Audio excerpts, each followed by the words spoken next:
and Makers today. This is such a cool place. I'm here with Janet, whose son actually attends some of the classes here. I mean, there's everything from woodworking, computer programming, 3D printing. I mean, we could be here all day talking as the list goes on. But Janet's son has actually been fortunate enough to attend some of the classes and be a part of Mentors and Makers. Janet, why did you kind of feel the draw to M&M to put your son in this program?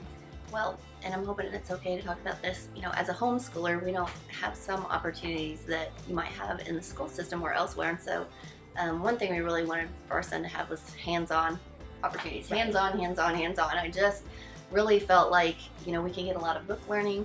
I can teach him some basic computer skills, MS Office, that type of thing, but I just couldn't provide the person or the space to be able to do the hands-on things I wanted to see him do. So that was a huge part of why we came here. So. And there's a lot more than just hands-on. I mean, just the simple fact of working with other people, getting out there, getting comfortable with yourself. I mean, I think earlier when we were talking, you mentioned confidence. Yeah. I know that's a big thing for you and your family. So that was a huge factor. So self-confidence was a huge thing. I think a lot of kids, and it doesn't matter whether you're homeschooled or not, just don't have that confidence in their ability to just go out and learn something new. So I wanted him not only to have the confidence to learn what he's being taught here, but also to be able to kind of translate that into the real world that he can go out, and if he can, find somebody who can help him, he can learn a new skill, and that can translate into whatever he'd want that to be. Right. So he may learn woodworking here, but if there's another new skill he wants to work outside of here, that he would be able to kind of look into, well, who could help me with that? Who could mentor me? Right. And then feel confident that he could learn and be able to do that. I think that this place is set up so nicely, and I don't mean just the physical setup, but I mean if I want my son to be able to learn computer-aided drawing, or I want him to learn woodworking, whatever the case might be, well, where do I go to get that? Who is there that can do that? Here it is. It's right Mentors and Makers, knock on the door. Yes.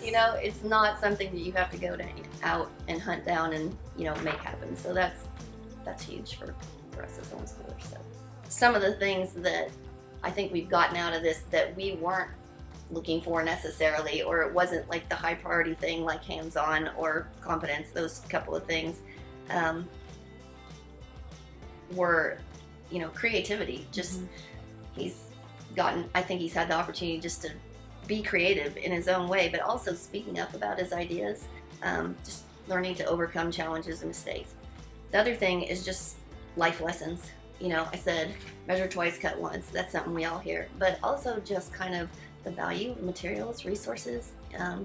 Michael had a guy here who was making beehives, and he had tons of leftover little pieces, and so they were able to use those as scraps to make some things, but also to recognize that if you don't have the scraps and you're using a really valuable piece of wood, you need to think about that. Right. You need to prepare ahead of time. And those are things that are going to carry out into whatever job he decides to go into. And that's something I didn't actually talk about as one of the main things we as parents wanted for our son, was we were hoping that he would come here and he would find an interest, a passion, a niche, something that he would really latch onto and say, I want to make this mine. I just think that it's a great place for anybody else seeking the same kind of thing. Check it out, give them a call, stop by, and I think it's the right move. So I appreciate you being here and talking to me about this on the show today, and I can't wait to hear what happens and what your son finds to be his passion. Thank you.